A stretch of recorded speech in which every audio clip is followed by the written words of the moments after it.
thank you. I am in Washington, D.C. It's about 10 p.m. and I thought I was speaking on March 1st. Well, it's February 28th here in Washington. So somebody on WhatsApp just said, "You're on next." And I did not even know what the number was. It was you, Jean? And I was like, what? So I am not truly prepared for this, but I will do my best. You are prepared. You've got a great story. You've got a great bio. And listen, for all of us all over the country, we and dealing with different time zones, we all in the same boat, honey. So take it away and just give it to us. All right. Well, thank you for the kind introduction. What Jean was referring to, why my parents were forbidden by law to get married in the 1960s in the US, is because it was illegal for biracial marriage, interracial marriage at that time in the 1960s, which was only a generation ago. And when I tell my children that it was illegal for your grandparents to get married in 16 states in the US, they can't believe it. And things have changed so rapidly in the last few decades that I wrote a book about the changing American family as well. But what I'd like to talk to you about today is my most recent book, the subject of it anyway, which is about reframing this chapter of your life. Because at age 50, I got divorced, I got sober from alcoholism, I became an empty nester, and I was living alone for the first time in my life. I felt completely rudderless, didn't know what I was going to do next. I had been out of the workforce, at least full-time workforce, for 15 years, taking home care of my children. And I had to go back to work. I felt so guilty over destroying a 25-year marriage that with my drinking, that I didn't ask for alimony. And I just said, as long as you take care of the children financially, I don't need anything.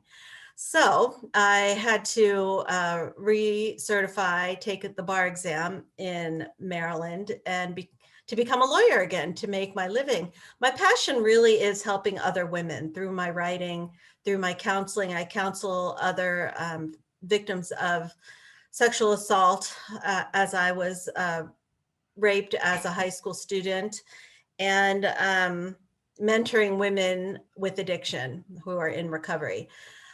But there's not a lot of money in that. And so my favorite thing to do really is to travel and to take care of myself. I had to go back to practicing law. So I did that. But I really didn't know how I wanted to live this chapter of my life. I had put all my eggs in the motherhood basket. I had given my all to being the best mother that I thought I could be. And in the process, lost myself. When a therapist asked me, "So what brings you joy? What makes you happy?" I couldn't think of a single thing except for my children. And they do bring me happiness. But that was kind of sad that I had lost everything about me and what I wanted to do and who I wanted to be.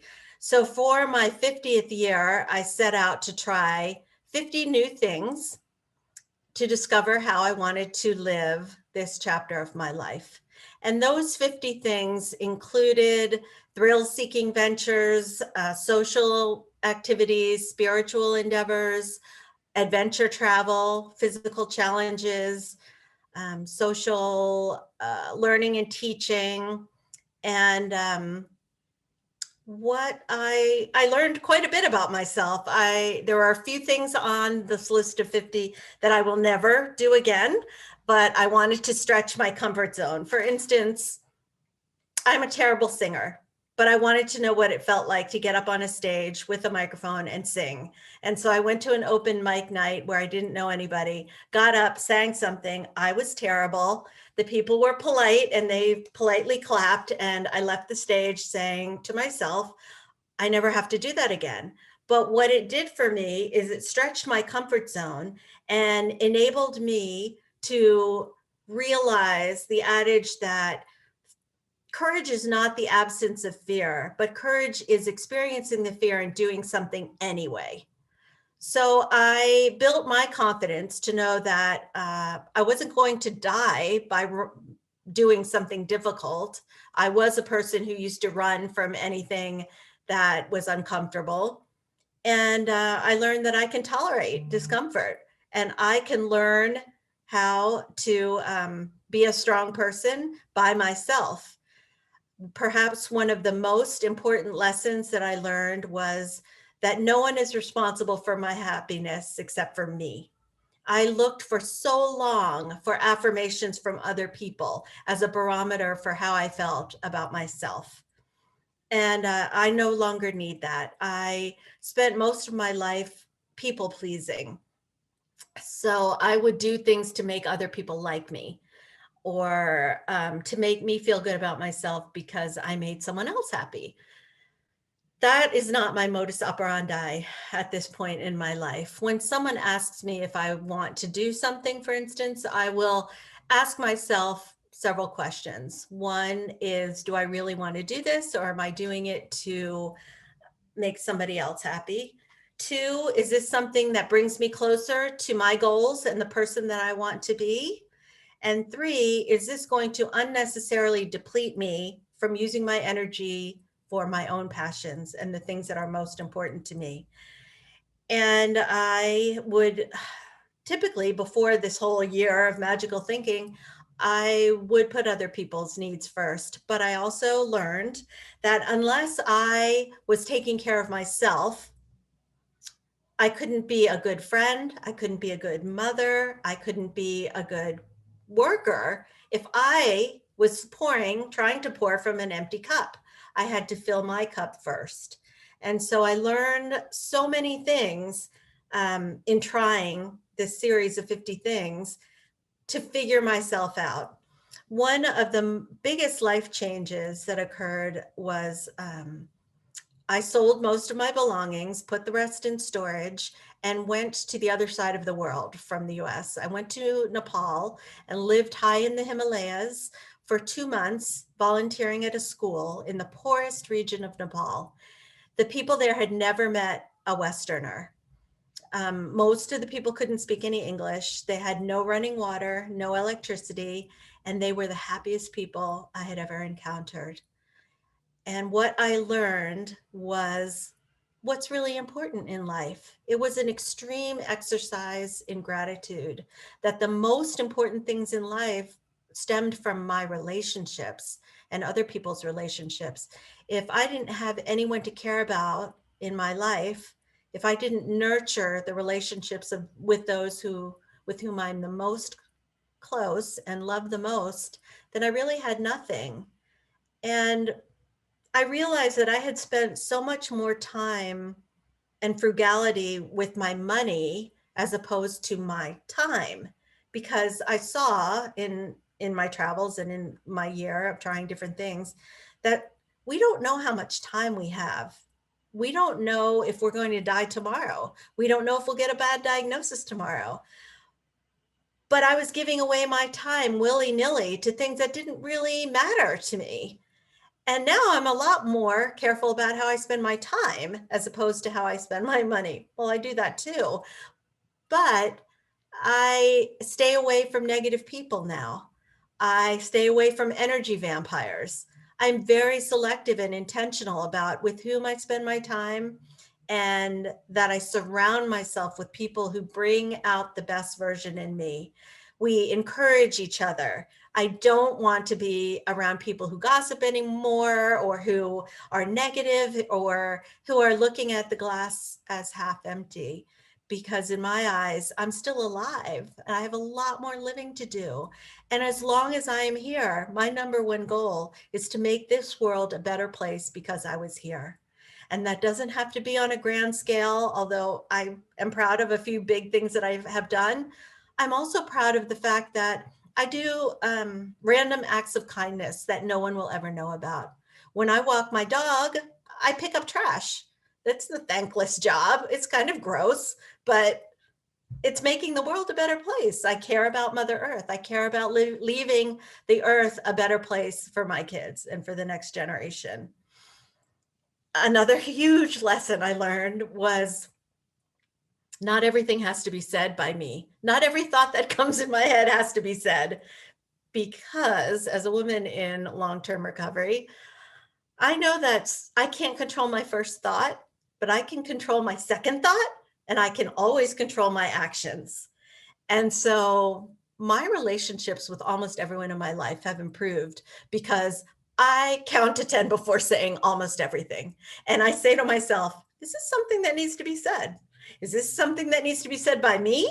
Is this something that needs to be said ever? Usually the answer is no.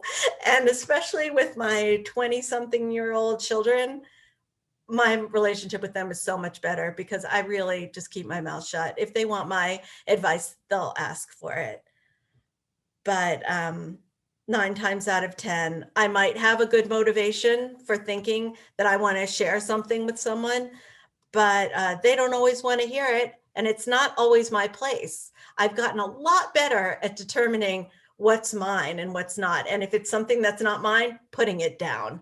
That's not something that Maria 1.0 used to do, but Maria 2.0 does a lot of that. And I have to say that going to 12-step meetings, if you're not familiar with AA or Al-Anon or any other of those 12-step meetings, they are invaluable. It's like a guide to living because basically the 12 steps come down to I can't do it alone. I can and will ask for help when I need it, and I can let go. And those, just knowing that there's so many things I can't control and that I can let go of the things that I can't control have immensely improved my life. I have dropped so many rocks, like the rock of self-judgment, the rock of caring what you think of me, because the fact of the matter is, I can't control what any of you think of me. I used to make myself sick trying to get you guys to like me, trying to get anyone to like, everyone to like me. It was exhausting. But all I can do is be myself and be my best version and keep working toward my best version. And whatever happens in someone else's world, however they behave, is an amalgam of all their experiences. So I cannot do everything I possibly can to make you like me because you might be mad about something that has nothing to do with me. That's right. What anyone thinks or says about me really isn't my business, nor is it anything I can control, said somebody in one of the messages that just popped up, but it's very true. And although I knew that in an abstract way, I have internalized that message and it has changed my life for the better. There is a pretty well-known nurse, an oncology nurse in the US. Her name is Bronnie Ware, and she talks about the 5 biggest regrets of the people on their deathbeds, what they were the most sorry about. And I might have other regrets, but those 5 regrets that she enumerated will not be among them.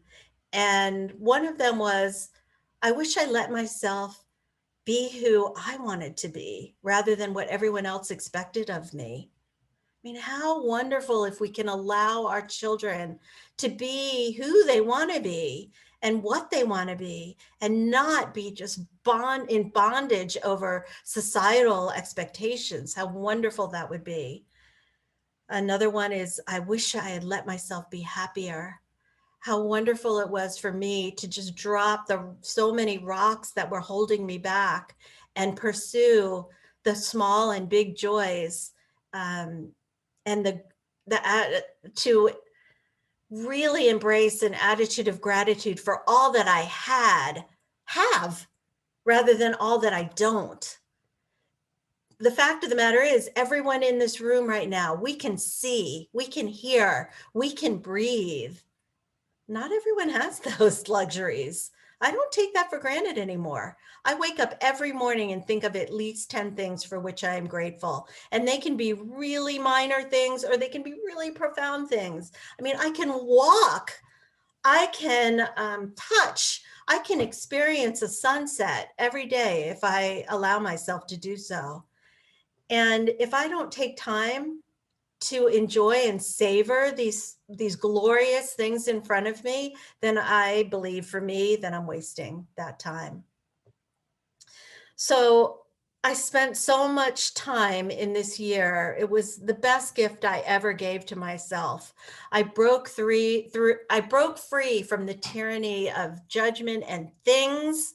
For instance, I practice my own brand of minimalism in that whenever I bring something new into my house, I get rid of two things so that when I die, I'm not saddling my kids or anyone who has to go through my things with all this stuff. It's just stuff.